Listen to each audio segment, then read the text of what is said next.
Okay guys, recently I've been experimenting with different candle heaters. I made one out of kitchen utensils. This one is made out of heat bricks. Heat brick at the bottom, a metal bread basket in the middle full of candles, a heat brick at the top. These are emergency heaters in case there is a loss of power. I live in a camper van.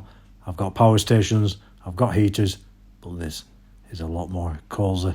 Make sure you've got ventilation, a carbon monoxide detector and a fire extinguisher if you do anything like this. It's surrounded by fireproof reflective material. It really does get very hot. Great heater, but my question is, will it run a convection fan? That is a fan that doesn't take batteries, it isn't run off electricity, but runs off the heat given off from an object. And further still, does it get hot enough to boil the water in a camping kettle, which will fit neatly on the top of this stove. So we'll be trying that guys in a later video. I'll let you know the results. But the great thing about this candle heater, it gets very hot very quick.